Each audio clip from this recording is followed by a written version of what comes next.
मुन्ना भाई और सर्किट ये दो सबसे प्यारे और बदमाश कैरेक्टर्स में से एक है जिन्हें डायरेक्टर राजकुमार हिरानी ने बनाया था। और जब भी ऑडियंस इस मूवी को देखती है ना तो उनके मन में यही ख्याल आता है कि मुन्ना भाई एमबीबीएस में संजय दत्त और अरशद वारसी से बेहतर इस भूमिका को कोई निभा ही नहीं सकता था।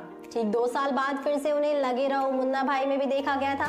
उन्होंने न केवल हमें इसमें एंटरटेन किया था बल्कि हमें कई ऐसे मैसेजेस भी दिए थे जो असल जिंदगी में कहीं ना कहीं काम आ ही जाते हैं। और अब हम इसके तीसरे पार्ट का बेसब्री से इंतजार भी कर रहे हैं।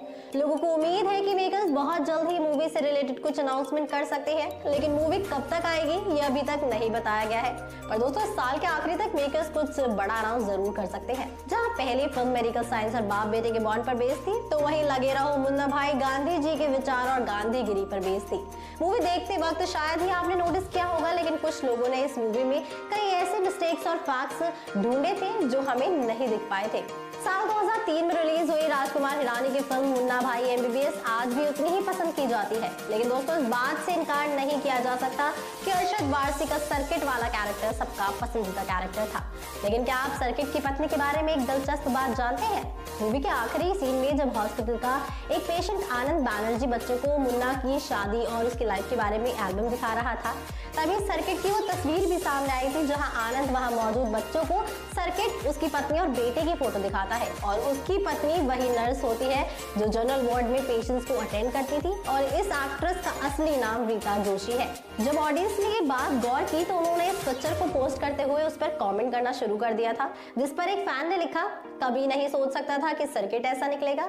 दूसरे ने ये लिखा, अब भाई ने डॉक्टर के साथ शादी की है तो सर्किट को कम से कम नर्स तो मिलनी ही थी। बस और क्या था दोस्तों, फिर कुछ दिनों तक सर्किट की ये फोटो ट्रेंड करती रही। अगर मेकर्स मुन्ना भाई के थर्ड पार्ट में सर्किट की लाइफ पर भी फोकस करेंगे तो ऑडियंस को काफी इंटरेस्टिंग और कुछ नया देखने को मिलेगा।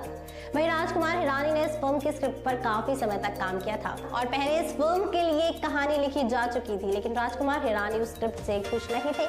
इसके बाद उन्होंने लगातार 2 साल तक फिल्म की स्क्रिप्ट पर काम किया, जिसके बाद उन्होंने उस कहानी को बदल दिया था। लेकिन दोस्तों कुछ सीन पहले लिखी कहानी से कॉपी किए गए थे। राजकुमार हिरानी ने इस फिल्म के स्क्रिप्ट पर अपने दोस्त अभिभाव जोशी के साथ मिलकर काम किया था और वो दोनों करीब 4 महीनों तक हर रोज इस फिल्म के लिए एक सीन क्रिएट करते रहते थे। राजकुमार हिरानी हर रोज घर से बाहर निकलते थे सीन को इंटरेस्टिंग बनाने के लिए, और जब तक कोई सीन बना ना ले वो घर वापस नहीं लौटते थे। दोस्तों एक इंटरव्यू में राजकुमार हिरानी ने बताया था कि इस फिल्म का पहला हिस्सा बेहद सक्सेसफुल था, इसलिए उनके ऊपर इस फिल्म को लेकर और भी ज्यादा दबाव था। इस वजह से ही उन्हें स्क्रिप्ट फाइनल करने में काफी वक्त लग रहा था, और जब फिल्म बनी और लोगों ने अपना रिएक्शन दिए तब जाकर राजकुमार हिरानी ने चैन की सांस ली थी।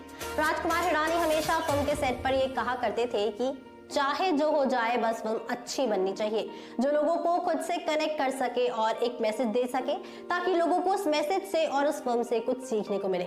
और दोस्तों इन्हीं सबको ध्यान में रखते हुए मेकर्स को इसके थर्ड पार्ट पर काम करना होगा, ताकि ये मूवी भी मुन्ना भाई के पिछले दोनों पार्ट्स को टक्कर दे सके। तो दोस्तों ये थे कुछ इंटरेस्टिंग फैक्ट्स मुन्ना भाई सीरीज से रिलेटेड। आपको ये वीडियो कैसी लगी है हमें कॉमेंट सेक्शन में जरूर बताइएगा। इसी के साथ मैं अनुष्का त्यागी लेती हूँ आपसे इजाजत। बने रहिए और देखते रहिए बॉलीग्राफ स्टूडियोज को। हमारे आज के राइटर हैं चंदन।